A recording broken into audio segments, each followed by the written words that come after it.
Good morning, good afternoon, wherever you are in the world today. Welcome to day 3 of our Commonwealth Opportunities Week. Really excited to today be looking at 2 key Commonwealth markets, Singapore and South Africa. And I'm delighted to be joined by 2 fantastic speakers. My name is Stephanie Bowes and I'm the International Business Manager here at the Greater Birmingham Chambers of Commerce. And I'm really excited to be hosting this session as we look at exploring the benefits of trading with Commonwealth countries. So firstly, I'd like to introduce today's speakers. Nicole Wharfe, who is the Business Services Director for the British Chamber of Commerce in Singapore, and Leon Ayo, who is President of the British Chamber of Businesses in Southern Africa. So just before we kick off with today's session, we're expected to probably go for about an hour and a half.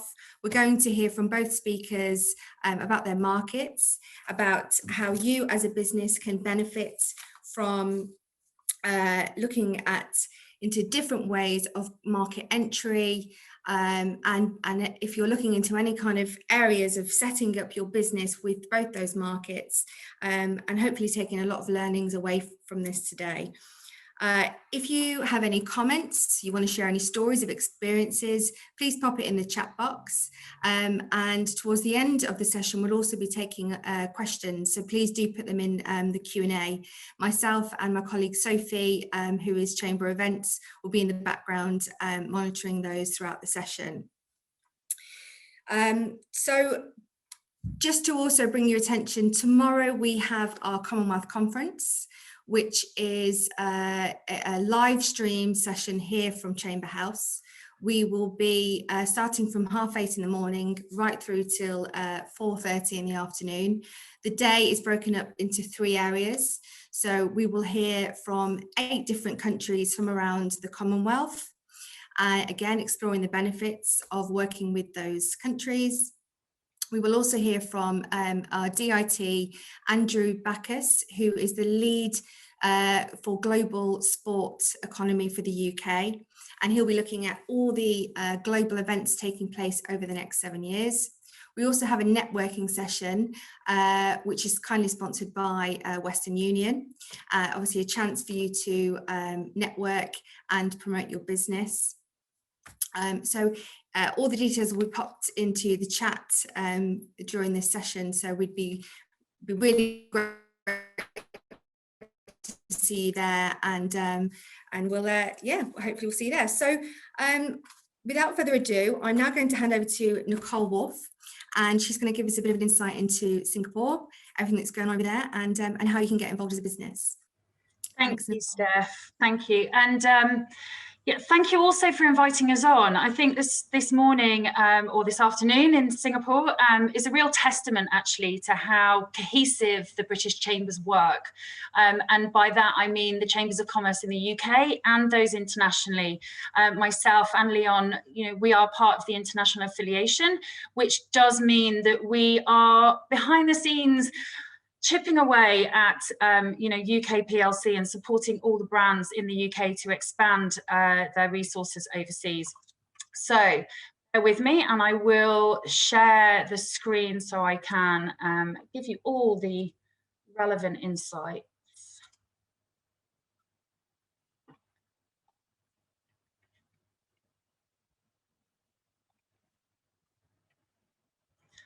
Wonderful. So I hope you can see that now. So, as Steph said, my name is Nicole Wharfe. I'm the British Business Services Director in the British Chamber of Commerce in Singapore. Now, for many of you, you might be thinking, well, where is Singapore? It's amazing how many people hear a lot of amazing things about this very mighty, small nation, but actually don't quite appreciate where it is in context to the rest of Southeast Asia. So I'm going to firstly show you, and I'm not teaching you to suck eggs, the great British phrase.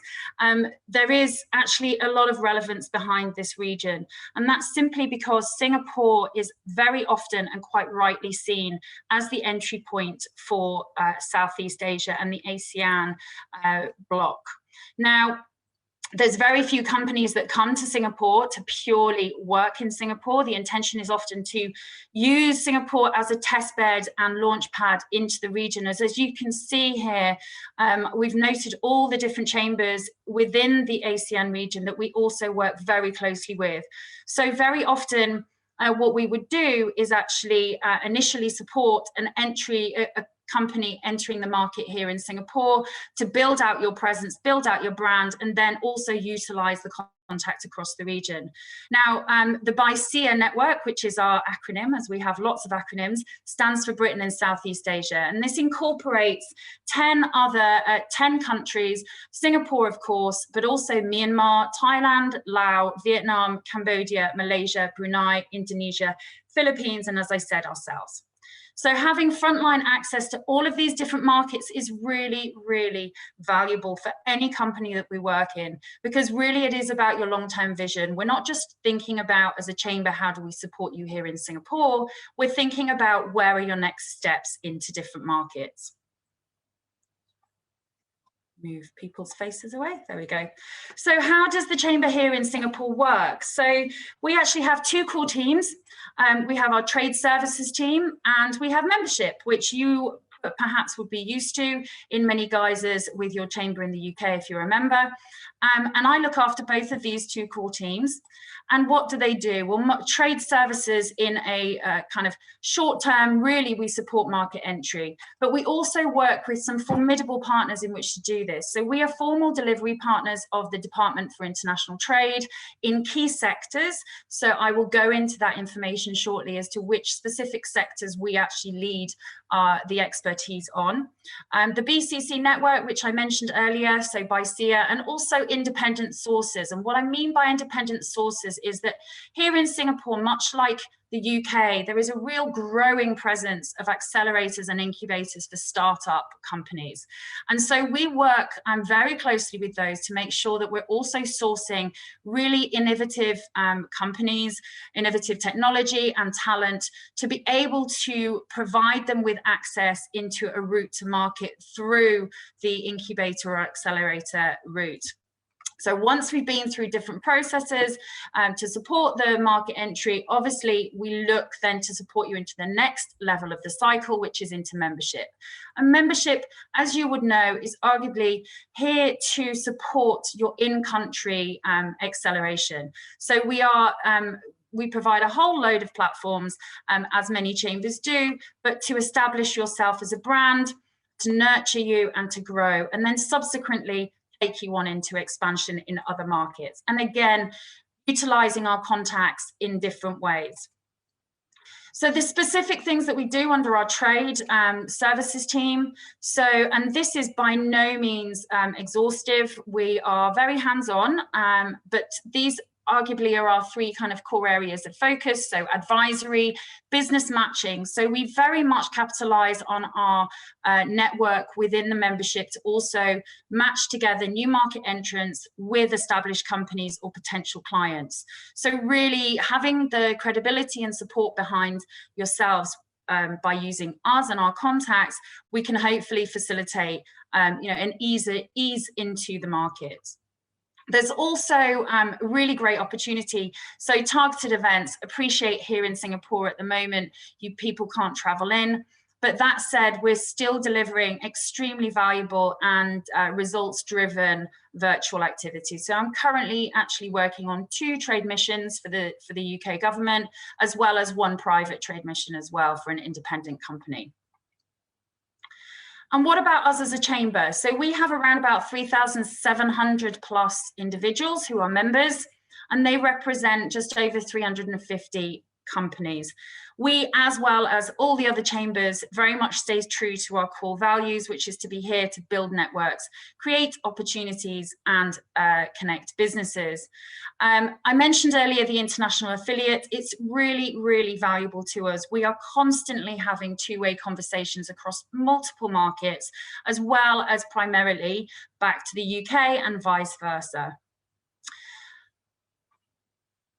Now, what about Singapore? So there's a lot of kind of golden nuggets that come out about Singapore as both a nation and a business centre. So we're actually very small in geography. We are not that much smaller than the Isle of Wight, or sorry, not that much bigger than the Isle of Wight. But our population, which is 5.7 million, is actually just slightly bigger than New Zealand. So it's so bizarre when you put it into context. We're a very small but mighty nation here. And as you can see, there is a high percentage of middle class, as people often associate it's quite a rich country for many different reasons. But what goes with that is the ease of doing business, which Singapore is really well known for. And in unemployment, as much as it did rise, as with many places over the last year, it's still extremely low. And so just to really kind of hone in on a few key details. So Singapore, it's known as the little red dot. It's also known as the mighty tiger because there is a huge amount of formidable activity that goes on here. As I said, there's a population of 5.7 million. And it's around about the half the size of London. I always use the Isle of Wight because my family are in Dorset, so it's closer to them. But similarly, there's probably people here on the call in London. So it's a small and densely populated city-state in the South China Sea with the wealthiest population per capita in Asia Pacific. And the stats were mentioned earlier. It's got an open economy, and as the most trade-dependent economy globally, when trade is up, Singapore generally picks up as well. But on the flip side, when there is a global crisis, Singapore is really often hard hit. But on the positive, the Singapore government is extremely quick to respond, and they're constantly reassessing their strategic focus and the initiatives that they run to support businesses.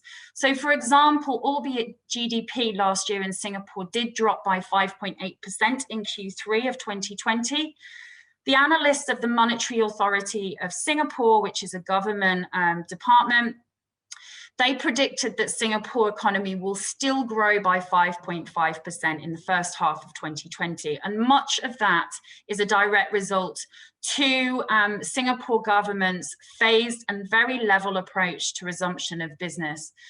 So it would be amiss of me to not mention, obviously, the COVID word, the current scenario of the pandemic. Around about a year ago, Singapore went into our lockdown. So we are, I would say, 6 to 8 months ahead of the West. We are still under quite strict restrictions.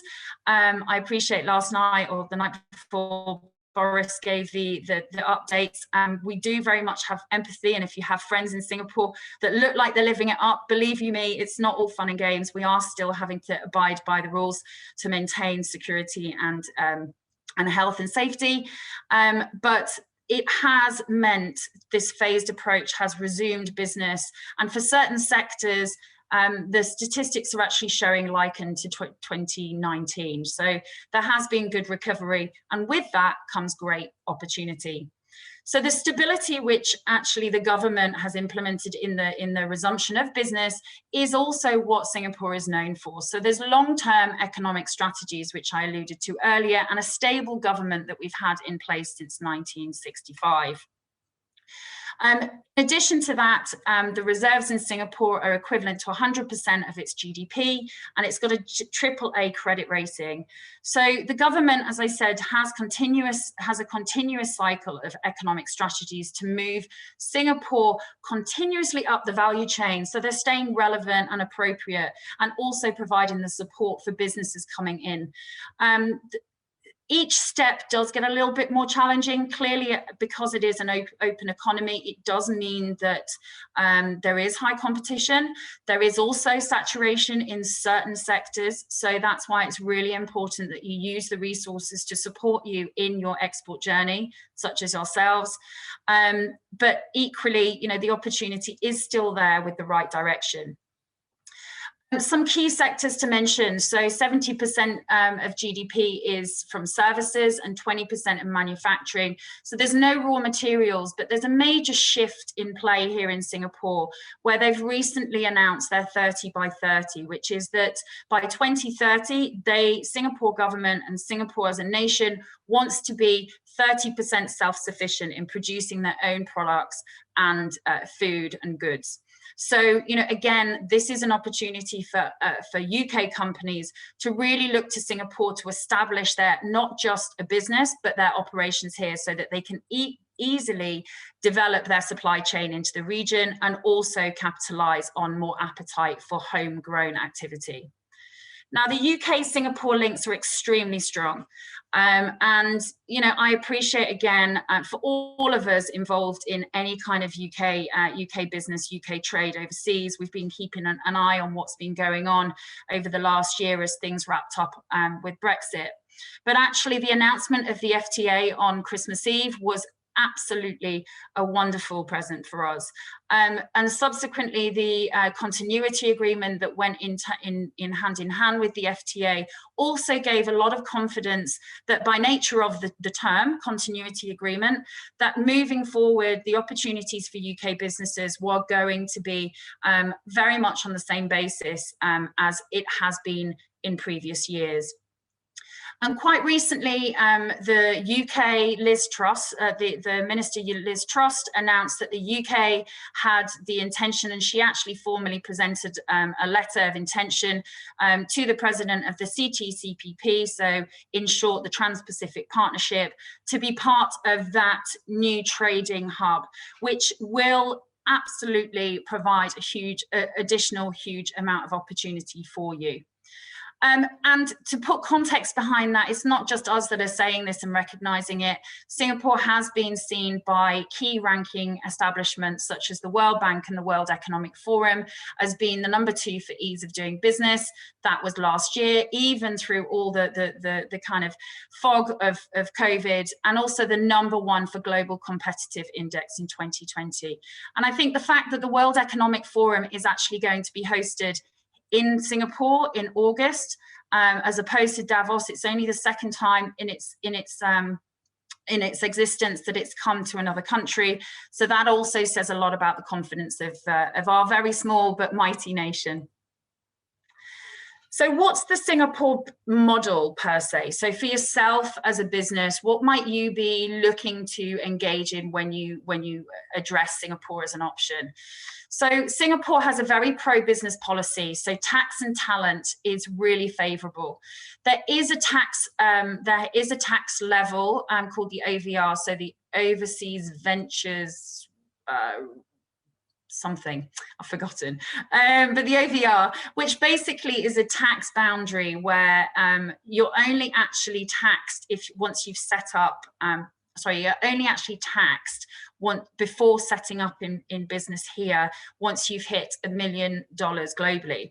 So what that means from the flip side is that for many companies, actually it's valuable to come in and set up from the offset anyway, because you are tax-free for the first year. And then there's also a really favorable tax limit before you're subsequently then going to go on a stead tax level. So overseas vendor regime, that's it. Need to keep an eye on my notes. So there's also regulatory efficiency. So that's easy. That means, as I say, it's easy to start. You can literally set up an entity in Singapore within 24 hours. And it's also really quite cheap to do that. Now, that doesn't mean that the process is cheap or it's rushed through. It's just extremely efficient and favorable to the business itself. I'm not going to go into a deep dive as to how that goes about, but for sure, if Steph, at some point, if you want to do a bit of a deep dive into, how do you set up and what the tax regulation is, I'd be more than happy. So the rule of law is also applied in Singapore. So what that means is that it's based on the British law system, but that it also has great benefits because they've really steadfast to their belief in low corruption and strong IP. Now, those two elements are obviously extremely relevant to business. IP is well known to be taken advantage of in Asia, and we are surrounded by nations that aren't necessarily known for their kind of stringent laws around corruption. So another reason why a lot of businesses choose Singapore to be their hub, so that they can also be protected and they can maintain their position in this formidable market. So we're also well connected when it comes to being able to fly, which we all wish we could. So the airport's been reinvested in. Singapore is fast taking over Hong Kong with regards to the size of its port, its rail links, and the accessibility and mobility across the region. And I mentioned earlier about the open economy. So the open markets and the free flow of goods and capital is a massive benefit. And I also mentioned the free trade area, so ASEAN. The Regional Comprehensive Economic Partnership is also in addition to the CTCPP, which I mentioned earlier. It's the world's largest free trade agreement in terms of GDP, which not many people fully appreciate, and how beneficial that is. So just going slightly into a deep dive as to what we saw last year. Last August, just as we came out of our lockdown, or what we called our circuit breaker, we went into it, as I said, about a year ago, and we came out at the beginning of July, end of June. And interestingly enough, so I did this project with Euromonitor, which is a well-known British market research company. And this actually is reflective of the region as well as Singapore. So interestingly enough, we really saw a shift in some key sectors, and without going through all of them, which of course you can see there, you know, consumer goods, pharma, agriculture, which goes with that would be agri-tech and other tech elements. But we also, the key trends that came out of that was that, frankly, any organization or any good or service that falls into the category to satisfy the consumer or customer with regards to their health and well-being, sustainability, or digital acceleration. So that could even be a SaaS program, for example, that is actually enables a business to be more efficient and accelerate their business, or enable their staff to live a more healthy and well-being lifestyle, for example. So these are the things that we really saw coming through, directly related to the challenges we were facing. And I'm sure in the UK it was the same. You know, lots of things transitioned online, and we're now seeing things come out the other way, and we're seeing businesses rebalance this blended approach to working. Now, with regards to the chamber here, I mentioned earlier that we are formal delivery partners of the Department for International Trade. So you will see in front of you, these are all the sectors that the chamber focuses on. So these are all the other sectors, perhaps, so such as technology. They are also covered by the DIT. And they have sector specialists here. They also have a sector specialist in infrastructure and also healthcare. But a lot of the activity that we might do on the ground is covering these sectors. So I'm sure many of you will also, these sectors will resonate with you and be very relevant. So we do have the expertise to be able to do that and support you. With respects to Singapore itself, this is how Singapore really focuses their industrial strategy. So they start with their clusters, and then they break them down according to kind of the micro sectors under them.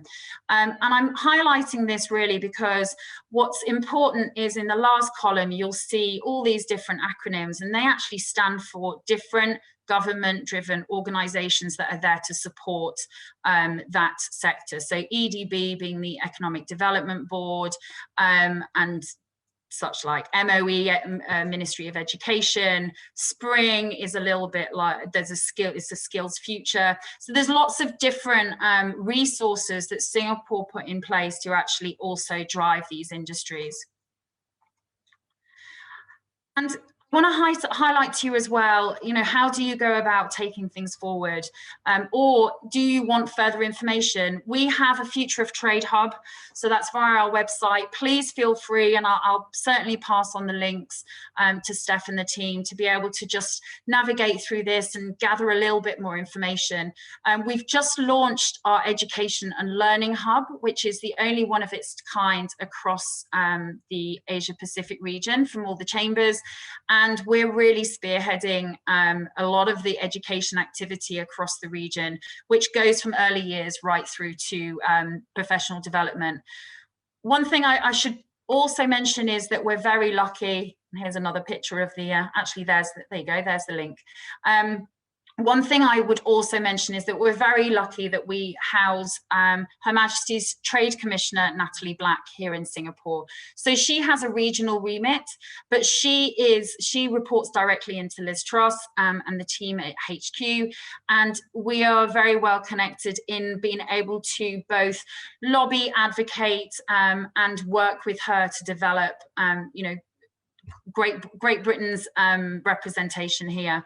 And there's an example here of some of the activity that we've done, so market briefings, showcases of UK products, webinars, and such like. And actually, I don't know why we always keep this on, but this is actually our Formula One networking, which we do every year, and we are planning to do this year. They've announced the dates for Formula One in Singapore. And we always bring on one of the great British racing teams. So we've got McLaren there. We've had a few others as well in the past. And they bring their drivers down and we network and get to take our photos like with all the famous people, which is always a buzz. So there's lots of fun to be had as well. So I think that's actually where I'm going to leave everything. I hope that's all been valuable. I've tried to cover all areas as much as I could without going down a rabbit hole. But if there's any questions when we come to Q&A, I'll be more than happy to help. Thanks, Nicole. That was really, really insightful, and we really can't wait to be back at those physical networking events, can we? You know, I'm sure we're all really missing it. But no, and what a great opportunity to kind of showcase the services, you know, and resources that are available through your channels, and obviously, you know, really welcome the new free trade agreement that came into place in December. You know, it's really good news, and also to look at how the key trends. I'm sure across the board at the moment, everyone's kind of feeling those well-being and you know the digital side of things. So no, really insightful. So we've had a couple of questions, but we'll kind of move on to Leon, and then we'll kind of all come back and go through the Q&As as of then. So so Leon, over to you, please. And you're on mute. Isn't that the phrase of the year? You're on mute. You know, it's but good morning. Welcome to a sunny Johannesburg. I'm Leon Ayo. I'm the president of the British Chamber of Business in Southern Africa, which actually covers the SADC region, which essentially, if you draw a line between Nigeria and Kenya, we're pretty much covering that region, everything south, right down to the southern tip of Africa from where I joined you this morning. Nicole, thank you for that. It really is fascinating to look at the differences of our markets, but then perhaps explore what the similarity of opportunity is. Because at South Africa and in Southern Africa, we're very much at the other end of the development spectrum and index. But that says it presents different challenges, which I'll talk about, but equally does present some different opportunities. So you're the size of the Isle of Wight, but the GDP probably exceeds quite significantly where we are. We're probably the size of India and the USA and Canada all together.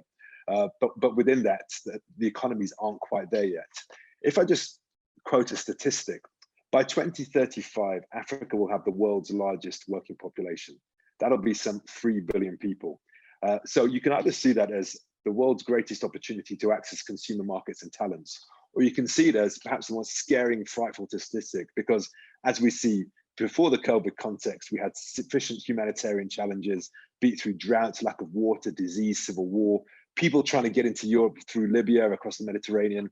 So actually, we look at the demographic challenge in South Africa as an opportunity. It is the last great market to be accessed. And if we can just shift our thinking slightly, as a lot of businesses are, you can see that there is an opportunity in Africa. And here in South Africa, we really see ourselves as the preferred entry point of access of doing business on the continent. So statistically, South Africa is the third largest economy in Africa, with Nigeria being the first and Egypt being the second. But South Africa is significantly the most sophisticated, which means the market entry is easier coming here for reasons that I'll come on to. So just a bit of context, like yourselves in Singapore, we actually have a ongoing trade agreement with the UK. So through the SAR-QM agreement, which actually finalized on the 31st of December, means that there's very little friction in terms of trading with the UK going forward. And that came into effect just slightly after the Singapore deal, but on the 31st of 2020, which means we can continue to trade. That does in itself present some challenges around exporting if you are working in the triangle between London, Africa, Southern Africa, and Europe. There is something called rules of origin, which might inspire some questions, because quite often products are put together by buying goods in Europe, shipping them to the UK, then to South Africa, assembling, and vice versa. But in terms of trade and movement of people, it's actually not differed from a challenging perspective. South Africans have always needed a visa to go to the UK, as have many of the Southern African countries. So that's not really been too much of a challenge. The other thing that came to pass in January this year was the African Continental Free Trade Agreement. So that essentially is us moving towards a trading bloc of 53 countries, which, as I mentioned, is going to be a significant size of the world's working population. So coming into Southern Africa now is not just about accessing the Southern African markets, which I'd happily answer questions on, but equally it's about accessing that whole African continent. And if you take Nigeria, for example, there are 180 million people in Nigeria, which is our largest economy at the moment. So just think of the consumer opportunities there. And there's also a philosophical change in terms of how investors and businesses have viewed Africa. I've been here for 8 years, and a bit of my background, I actually grew up in Birmingham. So I went to school in Harborne. I still have a place in Moseley, if that resonates with any of you who are on the call today. But actually my views of Africa when I was living in the UK was pretty much like Live Aid, Bob Geldof asking for help, AIDS, disease, crime. And when I landed here in 2012 from a very buoyant UK market at the peak of the London Olympics afterglow, I was absolutely staggered by the sophistication of the market here locally, but actually just by the positivity and optimism of what you can do in a less developed economy. And obviously, there is nowhere that is perfect, and we are certainly not as refined in terms of our approach to business as Singapore. But I think that kind of more wild, semi-pioneering spirit leads to more opportunities for entrepreneurs, particularly SMEs, of which Birmingham has a rich background of. And again, Africa really, we're putting ourselves on the map going forward this year. So for the last 2 years, we've had the African Investment Summit in London. So I was there in January 2020. Boris Johnson and 19 other heads of states opened the conference in the O2 Arena in London. There's really a dynamic exchange of ideas and commitment to trading, spending into Africa. And people aren't doing it just because they want to feel good and avoid that humanitarian crisis with that demographic challenge. It really is about embracing the African opportunity and the African rising concept. And what do I mean by that? And I think I've not got the sector breakdown, which was great to see in Singapore. And I think the data is harder to come by in Africa, but it exists. But actually, what people would historically come to Africa for was to access the extractives under the ground, the mining, the platinum, the gold, the coal. And what we're increasingly seeing, yes, those industries still exist, but equally we have the world's best solar farms over here because of the weather. But we're really looking to access that talent that is off the ground, those consumers, because of this demographic shift in the world's most youthful population. Interestingly, Birmingham shares many of the demographic similarities, where Birmingham has the largest UK population under 30. Well, Africa has the world's largest population under 30 as well. So again, does that present a challenge, or does it present an opportunity for us to seize? So this mindset shift around coming to access the extractives, export them back to Europe and the UK, North America, or to China, or are we coming in to access that talent to grow our companies, but equally to become our customers as our businesses grow in the country? And on that theme, the Commonwealth Heads of Government meeting will take place in Rwanda, Kigali, this year in June the 21st, which will be hosting, obviously the heads of state will be there, but we'll be hosting a trade mission for visiting CEOs on the ground there. The macroeconomic situation, it really has been challenging, and it was challenging before COVID hit us. If we take the SADC region as a whole, it had 10 of the world's fastest growing economies pre-COVID, which from an entrepreneur's perspective is quite exciting. You can access the growth markets, But in real terms, you're looking at economies that are starting from a low base. So South Africa has an economy roughly the size of Manchester and Birmingham, if you take the GDP per capita. If you're then to go into Malawi, Zimbabwe, Zambia, the Anglosphere that I like to talk about in Southern Africa that we cover, we really are talking double-digit growth, but double-digit growth from a low base. We can then access the Lusophone markets of Angola and Mozambique, which have huge natural resources, and starting from quite a rudimentary point. If you are an early adopter into those markets, you really can firstly grow your business and return on shareholder capital. But what we like to talk about in Africa and more broadly across the world is really embracing the whole ESG piece. We really are looking at trying to improve governance, but the environmental and social opportunities of learning the lessons from the Industrial Revolution, and in what we're talking Business 5.0, growing our economy and our capital from a base that actually does not just make the rich richer. We've learned that Thomas Piketty's theory of trickle-down economics has failed. So in Africa, what we're trying to do is actually build our society. So when we talk about triple bottom line, we really mean that here, because we don't want to live behind walls, which we often have to do in some African cities because of the increased crime. So if we can grow our businesses whilst growing the society around us and enabling entrepreneurs to grow and aid, trade, not aid, that's going to benefit us. So we take that quite seriously. And obviously up just into the north of my region, we have the whole Francophone Africa, which in itself presents a huge opportunity. But the GDP is low, but again, it is fast growing, and that in itself presents a great opportunity. One of our members from Turner Townsend Consulting, they're in the infrastructure game, the CEO was saying, with Africa, you have to take the long view. He said that their business has been here 24 years. And as an SME, and having run SMEs myself in the Midlands, in the Middle East, and here in Southern Africa, it's impossible to have that view when you're worrying about your month-end cash flows. But I think that is shifting. Yes, you do need to take the long view, but with some of the changes that are happening, with the post-COVID context, with some of the services that are offering the chamber that I'll come on to, you really can grow your business and enter this market and get a return within 9 months. And I'll share a few stories on that. From the chamber perspective, what we've tried to do, we really kind of cover 3 core areas. So like Nicole in Singapore, we have Her Majesty's Trade Commissioner, Emma Wade-Smith, who reports into Liz Truss, and she covers the African region. And she's very dynamic, engaging with business with a headquarters here in Joburg, but also her 2IC up in Cairo covering the continent. But working alongside her and the High Commissioner, we have this triumvirate approach where we attack the market here. So the FCDO, as they're now called, very much looking at the diplomatic relations, military, DIT through Emma very much looking at trade. And what I am and what we are the voice of British business in the region. And there are some 800 British businesses with British connections in the Southern African region. What we have to do is essentially represent the operational challenges of them. But our first focus, and it's my least favorite, is really being that voice of business and having the public policy advocacy piece so that we can talk to and have access to ministers around creating a better business environment, which in COVID was hugely challenging. So we take some of our members such as Diageo and BAT, British American Tobacco. During lockdown, they were told they could no longer trade. So overnight, they were shut down because it was deemed that was too dangerous. So in South Africa, we had perhaps the most prohibitive, punitive lockdown around the world, where there was no drinking, there was a curfew, and there was no smoking. There was no real economic reason or health reason for the smoking or the boozing ban, but that was just the government. I think they'd learned lessons from their challenges with HIV in the mid and late 90s, so really wanted to aggressively attack the pandemic. But that had massive implications from a business perspective. So you can imagine if you take British American Tobacco, yes, you sell cigarettes, you might not agree with that, but actually they're supporting lots of small farmers that are growing tobacco plants. And if they don't pay those farmers for their crop, the crop will fail and these people will starve, because there was very little in terms of government support in terms of sustaining these small businesses. So as a chamber, we really had to use our voice by collecting with other chambers, Business Unity South Africa, and pushing back on the government saying, you're killing business, but it's actually costing lives because we don't have this great welfare state net here.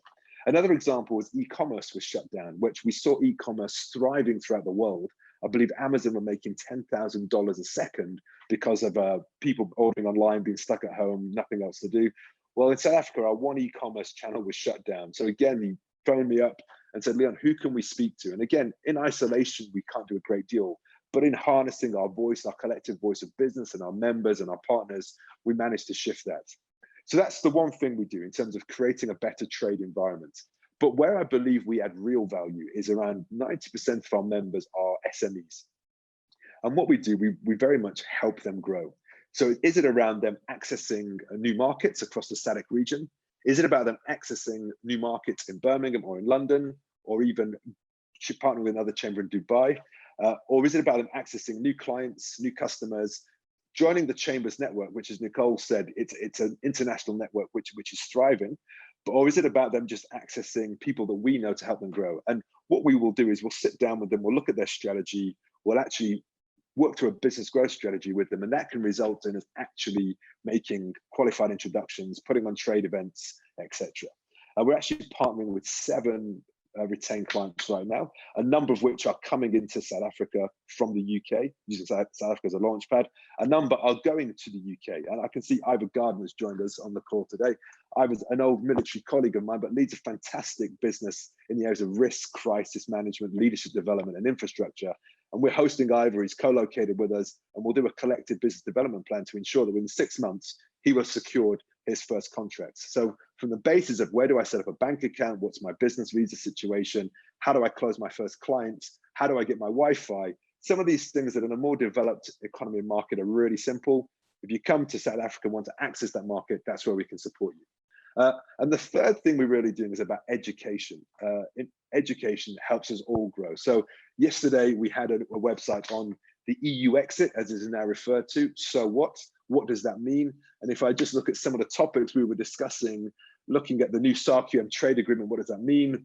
What does rules of origin mean in terms of manufacturers? What is the freedom of movement implications? What is the new data regulatory landscape? In essence, they're quite dry subjects, but they're essential to us being able to transact, exist, and grow our businesses. What we've seen during lockdown, of which we are still in a form of lockdown in South Africa, we're probably more open than anywhere else in Europe presently, but we do have a curfew. Gladly, the restaurants are open. We can have a glass of wine again.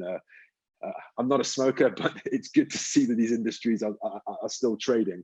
But what we've seen is those businesses with pre-existing conditions that were holding on to the old school paradigms have failed. They failed very quickly. And it was very sad to see institutions fail. And if I think about how does that translate in a global context, we've seen John Lewis closing stores in Birmingham.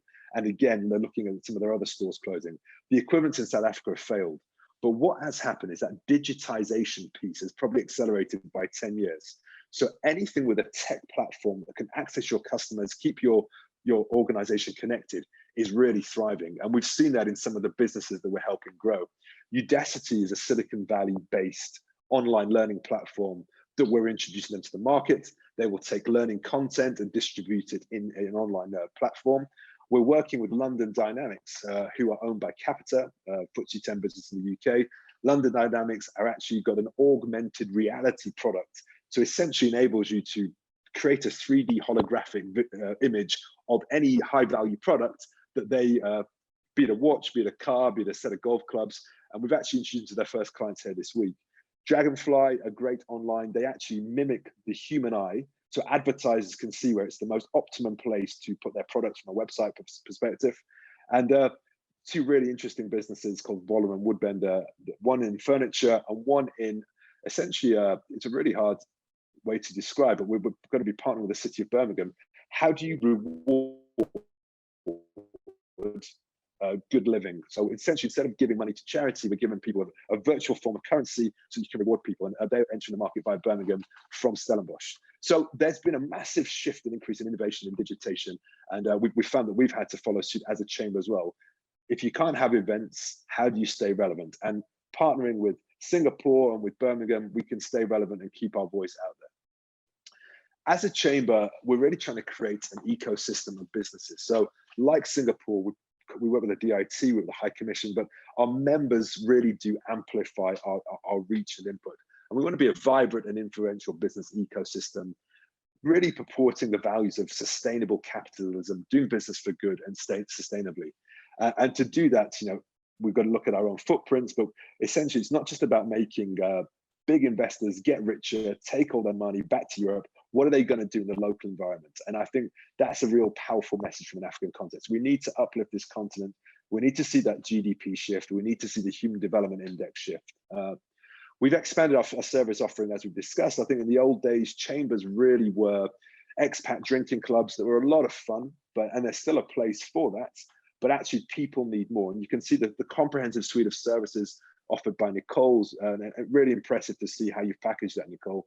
We're kind of a bit behind you in terms of how we present it, but we really are offering the same services, but it's much more bespoke at this moment, looking at a client approaching us or a member and saying, right, this is how we can support you putting that together. But I actually learned quite a lot from your presentation this morning. I'm going to ask you for that after this. And we've really taken the kind of mindset that within every crisis, there's an opportunity. If it goes back to our very own organization here, 2 years ago, and Nicole will know this, chambers were centrally funded by the DIT. That funding was taken away. So we ourselves had to become self-sufficient businesses. So, survival really does drive innovation. And I think COVID has done that. If you look at your market being radically disrupted overnight, like no time ever, perhaps in the Great Depression or the Second World War, we really do have to look at what is our market, what is our opportunity, what is the market we're serving. And we're seeing that in South Africa, that market has shifted from that extractives piece. I've just got off a call with a mining company who is looking at how they can completely pivot away from mining and design their future workforce. Education and skills development is huge. Sustainable agriculture is huge. How do we use artificial intelligence to enhance agriculture, which Southern Africa should be the breadbasket for the world. We still have people starving here, but we have the capacity to feed our own people and feed the world. How do we move away from coal-based projects and look at and embrace new forms of energy? And within that, I see plenty of opportunities. Some of the things about doing business in Southern Africa, and Africa is not for the faint-hearted. And I think it's really important. And it's interesting, Nicole grew up not too far away from us in Swaziland, so she knows what I'm talking about. Africa is a wonderful place. I've been here 8 years. I've chosen to raise my own children here. I've invested in multiple ventures here myself, and I intend to stay here. But it can be hugely frustrating. So let me talk about some of the frustrations. But again, with every frustration, I believe there is an opportunity. Any engagement with government is going to be unpredictable. And again, so what? Do you just turn away from that massive demographic opportunity because there's resistance? No, you partner with a chamber, you partner with us, we will help you navigate those challenges. So that kind of friction that you will experience that is unavoidable, well, we've spent the last 10 years ensuring we've got the relationships to help with that friction. The visa regime and the market entry legislation is quite prohibitive. Black economic empowerment, so really uplifting locals. It really does help to partner with a local firm in terms of your growth once you get to a certain revenue stage. But that said, there is still an appetite for inward investment. There are elements of crime, but to be honest, in the where we live, where we operate, it's no worse than Manchester, Birmingham, London on a Saturday night. You can avoid it, but it's just something to be aware of.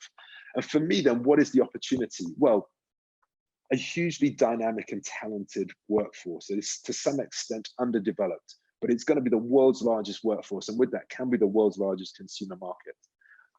I'm talking specifically from a South African perspective, which is, again, the most sophisticated economy and has the best infrastructure, but we're being very quickly caught up by Kenya, Nigeria. So we won't sit on our laurels, and actually it's great that they're growing as well. But we share a same time zone and we share a same culture, which is why there's a lot of business outsourcing being set up here in Durban and Cape Town. Call centers, people speak English, they can talk about soccer. You can watch more Premier League soccer matches there than you can in Birmingham because they're all live. Rugby, the British Lions are coming here, hopefully to be confirmed in March, this European summer, which is a once in a generation lifetime to celebrate those bilateral links. We have a massive historical legacy. Not all of it we can be proud of, but because we've been here on the ground, there are schools and universities that are amongst the best in the world that were created by the Brits and the Afrikaans community as well, that are world-class institutions. My son studies at Stellenbosch. He could have gone to the UK, significantly cheaper here, getting the same level of education. The financial institutions here, so people will talk about the corruption, which is endemic across Africa, but actually the financial services institutions are amongst the best in the world. And we have jurisdictions like Mauritius within our mandate that have some of the best, most transparent institutions as well. And like in Singapore, we practice Anglo-Roman law here as well. So the legal frameworks are the same. That being said, beyond that, it is a hugely beautiful part of the world. The best beaches, the best game drives, the best bush, some dynamic cities. And I talk about Joburg, Cape Town, but equally Kigali is a fast-growing, very well-developed city. So all in all, in balance, I think Africa is not for the faint-hearted. If you want to be part of the biggest working population in the world, the biggest consumer market in the world, the final frontier, let's talk. But let's talk, it's not like going across to Dubai or Singapore. So that's why it really is important to pick the right partner to help you share some of those lessons. And I think the anecdote that I'll finish with is Turner Townsend, it took them 25 years. I think the lessons that we've learned, we can help people penetrate and access this market, close their first contract within 6 to 9 months.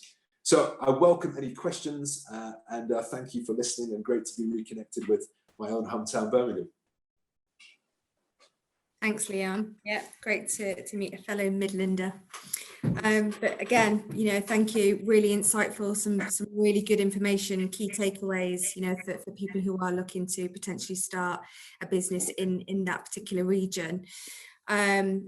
So I guess we'll kind of go on to a couple of questions now. There's been a few popped in the box. Nicole, I'll come back to you, and this is all around, this is from Keith Stokes-Smith, and he's asked, is there any financial support offered by the Chamber or DIT in Singapore for bringing obviously UK delegations into your region?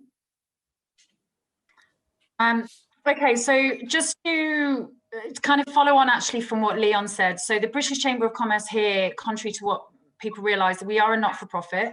So there's very few organisations in the charity sector in Singapore, but not-for-profit is kind of where most fall.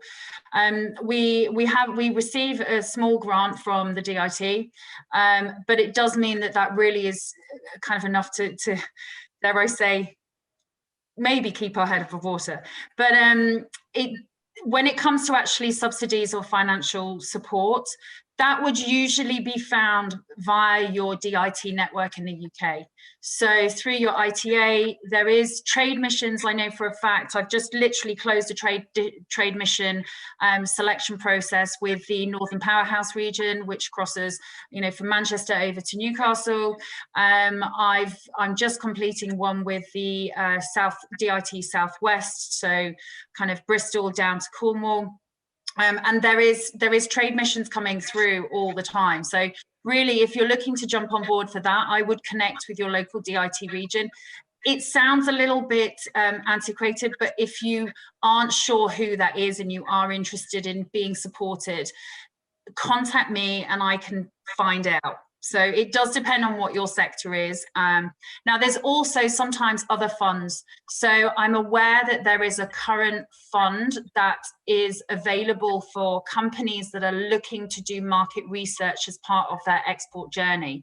And it's not a prosperity fund, but I can't remember the exact name.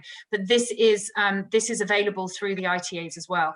So roundabout way saying, as far from our perspective, we unfortunately don't have funding to run them, although we are currently in negotiations with some private companies to do that. And when it's quite a new thing, so when we're at the right position, we would certainly reach out to all the chambers in the UK to encourage local companies to come forward.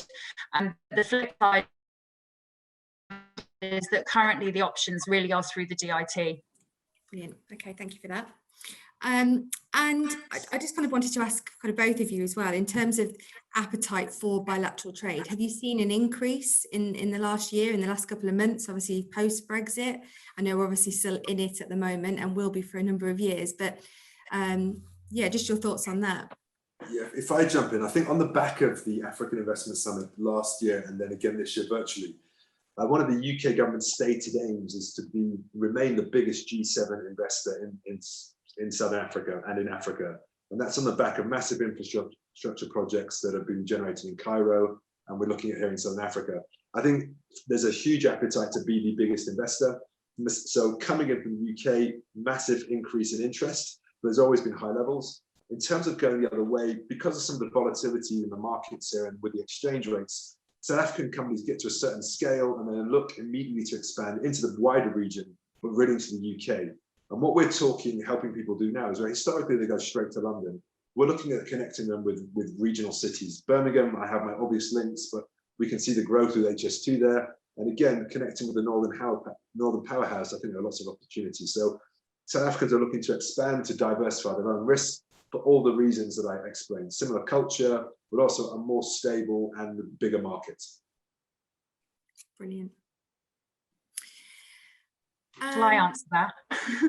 Sorry, I was taking my time getting off mute. Sorry, sometimes you forget, don't you? So I think with regards to Singapore, I think what came out of the FTA, as well as obviously, you know, the continuity agreement and continued kind of confidence between the two nations, was also highlighted additional initiatives. So there's already the SG UK bridge. So that is a fintech bridge. So that's a kind of formalizing the co-activity that we do to support the development of fintech. They've also committed, subsequent to the FTA, to a bilateral technology development kind of project. I think they've called it the DTA, but it's the Digital Technology Agreement. Don't quote me, but it's a good acronym again. But there's lots of different initiatives that are coming through. There's also the SG UK partnership that formalizes different activities through different sectors. So from a bilateral perspective, you know, there's the infrastructure in place between both governments, certainly to support businesses going both ways. Have I seen things change since Brexit? Was that the original question? Yes, Steph. Yeah. So it's been quite interesting actually, because I would say that probably from about last summer, July time, I saw a huge increase in interest from UK companies coming over to looking at opportunities in Singapore.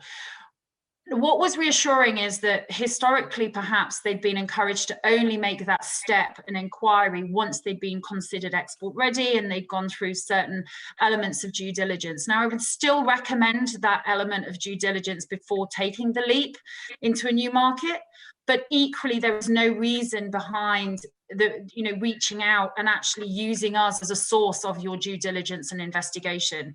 And I saw so many more inquiries coming through that were tentative, were exploratory, you know, were stepping out of their comfort zone. Many companies saying, "Oh, we've never really considered Asia, but we hear it's going to boom. And, you know, can you tell me more? Are we appropriate? Are we relevant? Are they opportunities?" And it was so encouraging to see that there was, you know, a small but growing number of companies that were really ahead of Brexit, arguably getting ahead of the curve, or responding to, as Leon said, the quick transition that was needed due to COVID. But either way, that momentum has continued to build, and certainly since Christmas, I mean, it's been bonkers, particularly in F&B and consumer goods. We've seen a considerable uplift in inquiries.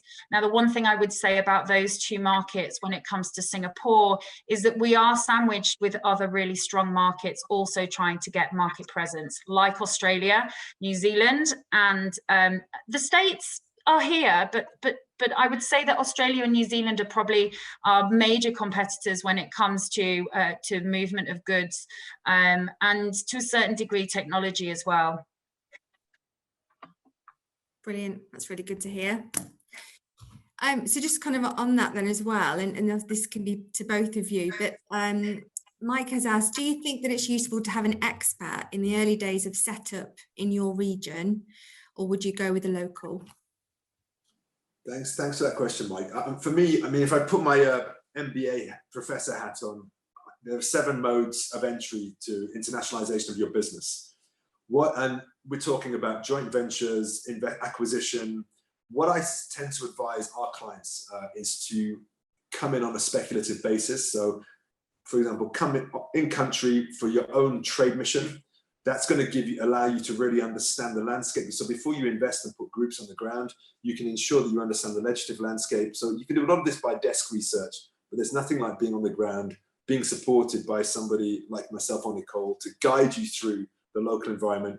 use the lessons learned, because we've heard horror stories of businesses losing their money, partnering with the wrong people, misunderstanding the legislative frameworks. But then I think you get an opportunity to secure your first project, your first client. So depending on the nature of your business, and perhaps with my services lens on, you can actually do a lot remotely, visiting. And as you build that first client relationship, you can build on the back of that.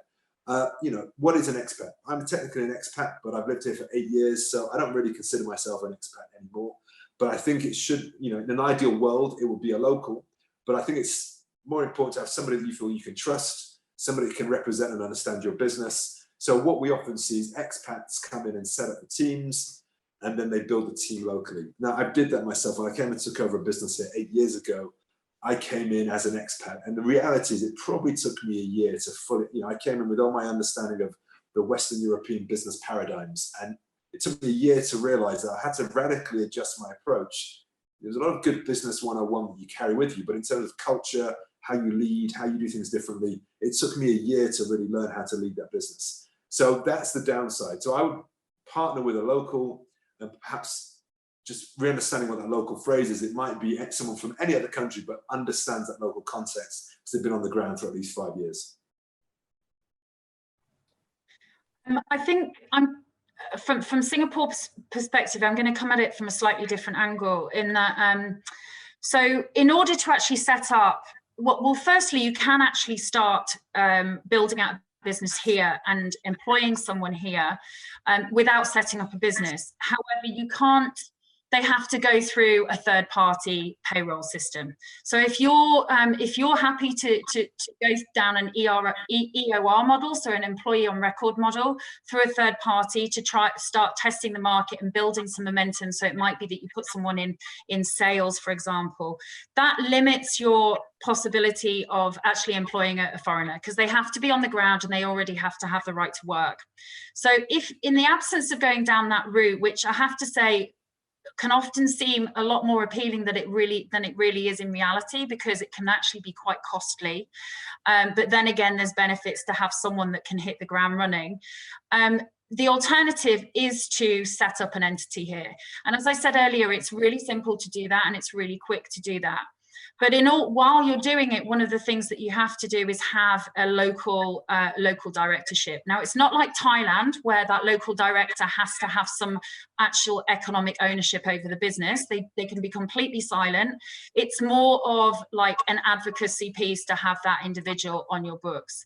Now, often what happens for a small business is that for several reasons, they will then as part of the setup, have the director as somebody that they're looking to come over and build out the business.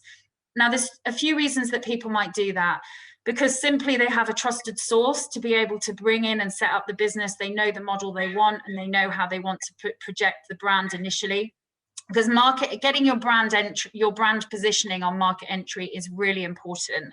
You know, the impact of that going wrong, as Leon said, you know, getting bad advice or what have you, can actually really slow down the process, or in fact make it stop. So so in that case, you know, getting the right advice, as you say, but you can.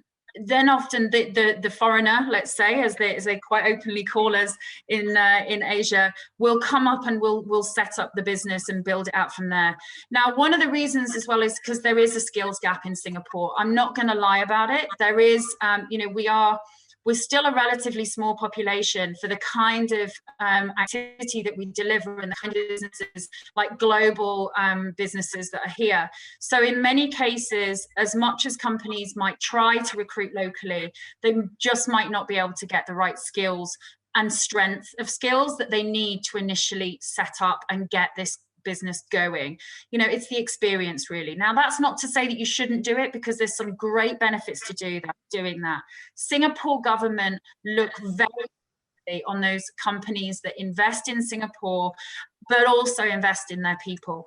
And there is quite a structured regime behind gaining access to working visas. So as you're building out your team, when you get to beyond 10 staff, there is a ratio system as opposed to how with relation to how many foreigners you can employ in relation to locals. So it's it sounds more complicated than it is. It's ultimately, I'm sure, like with Leon, it's just something that you need to have the right advice and right support on, because it's very easy to fall over.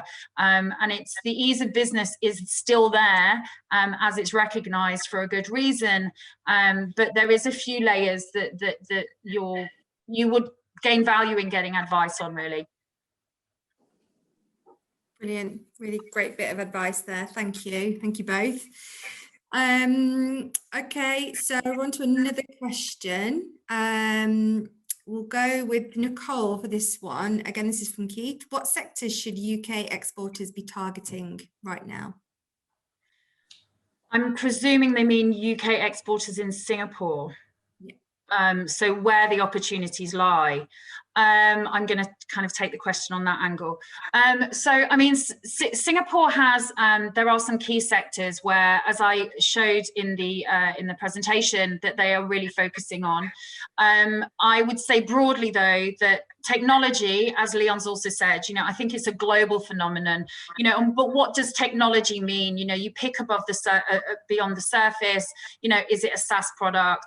Is it a new AI marketing tool? Is it, you know, a home-driven consumer, you know, resource? So, but I think ultimately, you know, the ultimate end of any supply chain is the human and the consumer. So I think we're all hungry to do things efficiently and more more excitement. So Asia is no different. I think there's there's always going to be opportunity in the financial services. Manufacturing is building a lot of momentum. With COP26 coming around the corner, which I think someone mentioned earlier on, you know, sustainability and the commitments that Singapore has made to sustainability it's a real eye-opener, and you know, you're going to attract a lot of attention if you're bringing in something innovative. It doesn't have to be technology driven, but some innovative initiative or product service that can change the face of people's sustainable processes or business journey. So it's quite hard to say a specific sector per se, but I would say it's more about the notion and themes and of the business. Food and beverage is always going to be attractive because Singapore do not currently, they have got a huge push behind agri-tech, and it's relatively new in its development. So the last couple of years, actually, I did an agri-tech focused webinar yesterday, you know, and there's some exciting initiatives going on to drive that and really spearhead that for the region. But in reality, that's also, you know, satisfying the long-term vision, which I mentioned about the Singapore 3030, you know, down the line. At the moment, Singapore does not really produce anything. It's got some vertical gardens, which, you know, you'll see in all the lovely pictures of, you know, Marina Bay Sands and, you know, what have you. But the reality, it's a really small percentage. So the import of F&B and consumer goods is always going to be big. Brilliant. Thanks. It's not like South Africa, you know, we don't have all those lovely raw materials and fruits and flowers and veg and yeah. Wine. And yes. Wine. Well, yeah. I mean, arguably we actually have, so that's something that I would highlight actually when it comes to liquor for Singapore. Yes, you know, they, there's a high buy-in to alcoholic products here, but there is also high tax on alcohol. So it is not cheap to drink. It's not cheap to sell either. And what I mean by that is that there is regulations around those products. But what it does mean is that the products we have here are really high quality, because the tax is the same whether it's a plonk or whether it's a really high-end, you know, Stellenbosch, you know, root wine. So yeah, they don't mess around with quality when it comes to Singapore. Yeah, it's interesting from a South African perspective. One of the advantages is great food and great wine is very affordable. I mean, historically, the big sectors are financial services, mining, and retail consumer markets. They're the well-established sectors with local South African players dominating the market, but the British investors are Anglo-American, British American Tobacco. They've been here 100 years. where we see the opportunities going forward, yes, those consumer services, this growing demographic, they are real opportunities, but really the immediate opportunities around the health tech space. So there's something called the National Health Initiative, where South Africa is looking to replicate the NHS. It needs support in delivering that. But equally, because of COVID, we got the AstraZeneca Oxford vaccine here. There are opportunities for the distribution around medical supplies, healthcare, and several of our members have come and set up not-for-profits and businesses helping service the underdeveloped aspects of community health, which are going to be transformative for people's lives. And so think about doing business here in South Africa. Yes, you want to get your return on capital, time, but you get a huge social return in terms of you can really make an impact. You hire 3 or 4 people, you transform their lives, you subsequently transform other people's lives. And that's something about the benefits that I find of doing business here. Agri-tech is huge. We have the products here, we have the infrastructure. I've worked up in Zambia and DRC and Kenya in the agri-space consulting, and they've been using a lot of Israeli technology historically, and that's a great opportunity for UK firms to come in there. Renewable energy, COP26, very much on the agenda here as well. We have power cuts here because the inefficiencies of our state supplier of electricity and the current monopoly status, which will be deregulated at some point. And within that, the opportunity to provide private power supply to residential estates, schools, universities, and the main grid is going to be huge. There are private equity people hovering around looking to make those acquisitions right now. Education, probably our greatest invisible export of soft power with my UK hat on is education. So yeah, it's expensive to go to study in America. It is in the UK still, but it's considerably cheaper, and our education is still held in high regard. So the ability to deliver that, often under a brand of a Henley Business School, for example, that are great members of the chamber, but delivering that locally, be it digitally or in person, is a great market here. And the infrastructure piece, so with the DIT and with the FCDO, we really want to get involved in supporting infrastructure projects. So be that power stations, be that rail links, road links, that's quite transformative. So some of those are softer entry points whereby you can deploy your assets remotely.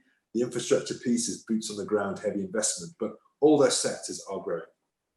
And I think if I could just add to that, actually, so I mean, I echo a lot of the sectors that Leon's mentioned, are also likened to opportunities here in Singapore.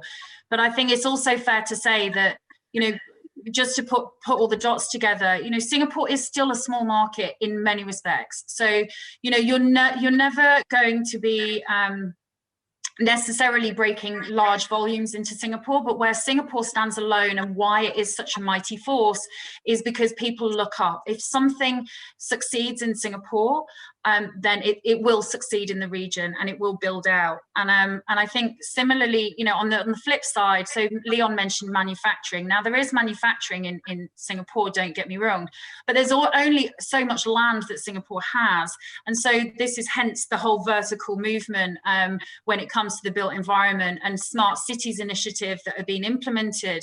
But, the high volume, and I mean, I'm saying this because my brother used to work for Fridge Master. Well, I think it's been sold now in South Africa, it's something else.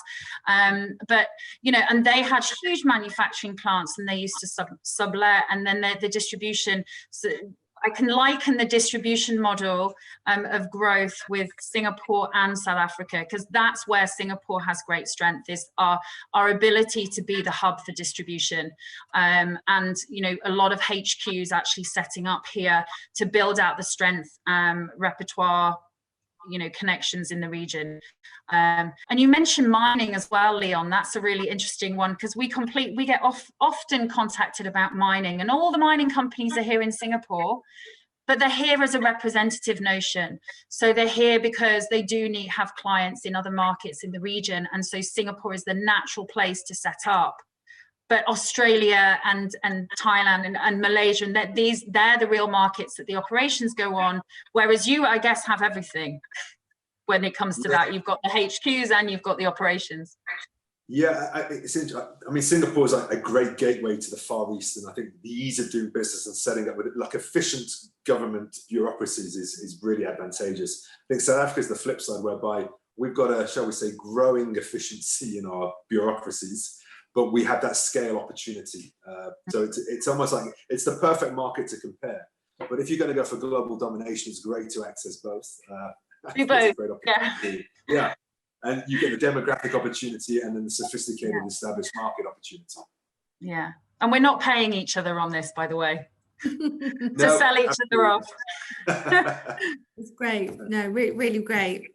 So just kind of shifting slightly on to different type of subject now, but and it's the C word and not necessarily COVID, but the corruption side of things. But one of the questions is kind of obviously we know there's great opportunities in Africa, and albeit very different to some in what Singapore offers, but are there any countries in the Commonwealth Africa which have an ease of doing business rating which is impressive, and an even worse kind of corruption rating? But for example, Nigeria ranks 131 in ease of doing business and 146 in the corruption ranking. How can we persuade UK businesses to trade with countries with such rankings, and what are they doing to kind of improve the rankings?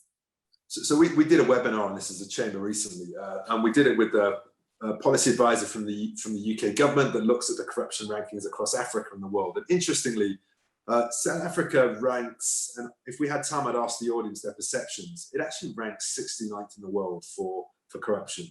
So actually, we do have corruption here. We're just not very good at it, and it becomes very high profile because the last president was heavily involved. Something about South Africa, I think if we can reflect back to 1990 to 1994, we're all predicting perhaps a civil war and a complete collapse of South Africa. And then Nelson Mandela became president, and all of a sudden we have these huge aspirations, and we all have this kind of optimism and sense of purpose for South Africa. And actually South Africa and the ANC are much maligned, but since that time, they've created a middle class of 7 million people, elevating people into the middle class, taking them out of poverty.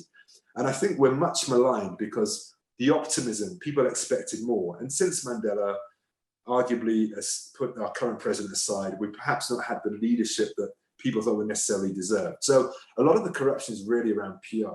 And I can talk about corruption in European countries and in North America that is on a par with that of South Africa. It's just more sophisticated and more hidden and more entrenched. Here it's been very visible. So what I would say is, yes, corruption does exist in Africa. Mauritius is one of the least corrupt countries in the world. They're 4 hours away from Joburg. A lot of multinationals set up their global headquarters in Mauritius, put their treasury function there in terms of getting money to and from. Joburg has excellent financial institutions. You partner with the right people. I say Joburg, South Africa. You partner with the right people, you are not going to have problems. Botswana, again, excellent institutions, but small scale. But I just think we've kind of got this kind of dissonance between the optimism and hope of the Rainbow Nation versus the reality. But when I bring people to South Africa, from my own experience, when you land in Joburg, it is not what you expect. It is a thriving, diverse, buzzing, friendly place. I didn't get carjacked between the airport and Sandton. It really is not what you expect. So I think there's this image piece that the South African government could do much more. So they don't have a professional diplomatic service. So there's not a cohesive communications plan around why to come to South Africa. So it's incumbent on people like me to celebrate the opportunities that exist. Given my own example, given real life examples, well, it's not sugarcoating the environment. There are challenges, it does happen. Nigeria, you might recognize from my name, I've got my grandfather was from Lagos. I can see we've got one of our people on the webinar is celebrating Nigeria. Nigeria is challenging. It's a tough environment, but do you want to access that 180 million consumer market? And if you do, there are certain challenges you have to overcome. But I think Southern Africa, Mauritius, South Africa, Botswana, actually quite easy to do business and not as corrupt as we are presented. And if I can just add to that as well, I mean, obviously I'm here to showcase Singapore, and absolutely in many respects, it might be an unfair comparison from one extreme to another. But, one thing I have stressed as well is that Singapore should be a launch pad into the region. And there's certainly, they're great imports or great exports, whichever you want to call it. So, products that come through Singapore perhaps and then get lost within the supply chain. And, that unfortunately can happen in any economic market. And, you know, even with the most stringent regulations and due diligence like Singapore, you know, I was having a conversation a few weeks ago with a really well-known UK car manufacturer who said that their great imports issue in Vietnam via Singapore is a massive issue. They're losing a lot of money because they get changed hands, paperwork gets slipped.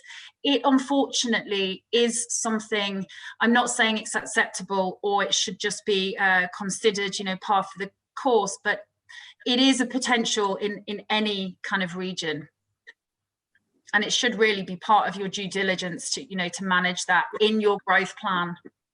Yeah, I think, Nicole, that's part of the school fees that we've learnt as running the chambers, but within our membership, hearing the horror stories and actually just sharing that knowledge with you. This is what I did wrong. This is what our members have done wrong. This is how you avoid that. And I think time, to quote Churchill, as I often like to do, Stephanie, time spent in reconnaissance is seldom wasted. And I think that's part of your DD. Yeah. Absolutely. Brilliant. Okay, so we've kind of had one more question on that. It's whether you could answer, Leon, or we could kind of provide some information afterwards. But Neo has kindly asked, you know, although Nigeria has challenges with corruption, as you mentioned, there are over 180 million people in the nation. So that provides obviously a large opportunity. You know, do you have any information on kind of the best strategies in setting up a beauty manufacturing plant in Nigeria? So, Neo, I'm glad you're talking about Nigeria, and I failed to mention at the beginning of this presentation, my colleague Cecilia put together for us, is, you know, we have a Nigerian running the World Trade Organization now, you know, Ngozi Okonjo-Iweala, and I think the Nigerian diaspora is incredibly powerful. So what I observe around Nigerian opportunities is when you go to Nigeria, you've got an incredibly dynamic, sophisticated talent. And the Nigerian diaspora from London to New York to anywhere in the world, you will see Nigerians running organizations, now the World Trade Organization, which is fantastic. So I absolutely do agree, see the benefits with Nigeria. In terms of doing business on the ground, we do have a fellow chamber in there, we have our DIT links. We've just signed up a new member yesterday, actually, that's expanding from Nigeria into South Africa and to the UK at the same time. I've actually worked, you know, you probably know of Tony Elumelu, second to Dangote in terms of Africa's richest men. He's a billionaire. I set up a foundation for him up in Lagos. So we can certainly talk offline around doing work up in West Africa. Not my core area of expertise. I'm really focused on SADC, Southern Africa, but Nigeria is a key partner of ours. Brilliant. And it's all going off in the chat. Neo is very happy, and she knows both people that you've mentioned and would love to talk offline. So there you go. I'll also just throw a comment in there. It's actually from one of my colleagues here, Jim. He's also asked you, Leon, have you got any spare tickets for the Lions store? Oh, interesting. I'll trade you with some Villa tickets. Yeah. We can do a swap for Aston Villa. Ideally, I was born in Manchester, I should say, but I do like Villa. But no, with the Lions store, so we're actually, as a chamber, we're working with the government of the Western Cape, the government of Gauteng, which where Joburg is based, and we're working with the international tourist bodies because it's going to be such a lifeline to have an injection of 35,000, 40,000 people come to South Africa. And we will know by the end of March if it is still going to come. There's a rumor it might be moved to Europe, but there's also a rumor they'll delay it for 12 months so that COVID can be solved or resolved or progressed. But we will be putting tailor-made packages together for chamber members because just in terms of making sure we want to use that time because there's going to be a lot of business networking opportunity and a lot of celebrating the historical links and celebrating high-performance sport. And it's something that my colleague Cecilia sent me an article last night. Ashley Judd was recently taken ill in the DRC. And she was sent to a hospital in Johannesburg that I know very well. And she actually took the time to write what a world-class service she'd received from a healthcare perspective. So what I noticed in South Africa, we have pockets of world-class excellence. And healthcare is one, if you can afford it. The other is South Africa, the world rugby champions. They are the best team in the world. So when you look at all these examples of excellence, it's just how do we cascade that across the broader society? And for me, that is the African opportunity, cascading those pockets of excellence out of Lagos, out of Joburg, into the rest of the continent. But yeah, we'll be informing people about the Lions packages as they come up. Brilliant. I'm smiling, Leon, because I was actually still living in Southern Africa during the World Cup win of '95, and also during the last Lion Tour in '97. And South Africa does put on a very good show. Yeah. I know. It's all about Singapore. We have a great stadium here as well. Don't get me wrong, and we do a lot with England rugby, and Welsh and Scotland rugby. But yeah, South Africa is amazing when it comes to that. It's a real community spirit. I think we should combine. You come to the Cape Town Sevens and we'll come to the Singapore Sevens, and we'll put some joint events on. Yeah. Happy days. Very, very happy with that. Oh no, it's exciting. And as I said, one of our sessions tomorrow is with the kind of DIT global lead for sports, and I think he is going to touch on the Lions Tour with that as well. So yeah, we're rooting for you. Fingers crossed. Thanks. Right, so we're kind of almost out of time. So I guess from my part, I obviously want to say thank you, but if there is one kind of last bit of key information that you could both kind of give to the businesses, watching, and obviously this has been recording, so hopefully you'll get some more people watching over the next couple of weeks. But yeah, just your final thoughts, really. Leon? Okay, Nicole. Well, I think just reiterating some of the points I've made, I think Africa is not for the faint-hearted, but come and see and visit us on the ground. It's not what is presented in the global media. There are pockets of excellence, and if you want access to the world's last frontier in terms of markets, but also the greatest working population in terms of scale and arguably the largest consumer market, come to visit us in Africa, and we will help you, give you an insight into what the demographic opportunities are for your business, but equally show you some great wine, some great sport, and some great food. I think from Singapore, I think really, there is endless opportunities. The gates have always been open, but they're even more so such opened, for opportunities than before. I think as far as advice for any company that's actually looking to step out is just take the leap, but do your research. Don't, as much as you might want to fast forward and get ahead of the game, the time and energy that you would put into doing research and really building out your plan. It's amazing how many companies come to me and they haven't even got proof of concept, and they haven't even run their product or service in market. You still need to show confidence and competence. So, whichever industry it might be, absolutely don't be shy to step forward. As an SME in particular, we're very supportive of SMEs, but also, make sure that you have done and laid out your stall really well. But we're here to help. Don't do it on your own. Contrary to what impression I got when I was last in the UK, there really is people overseas flying the flag and laying the path for you. So take advantage of it. Brilliant. Thank you so much both. It's amazing to hear that the passion, you both have for your regions, and, I echo some of the comments that have been put in the chat. So a really, really great session, and I hope that we can continue to work with you and potentially put on or work together with some trade missions in the future, when we can obviously all travel again and get back to whatever is going to be our new normal. But thank you very much, and have a great rest of the week.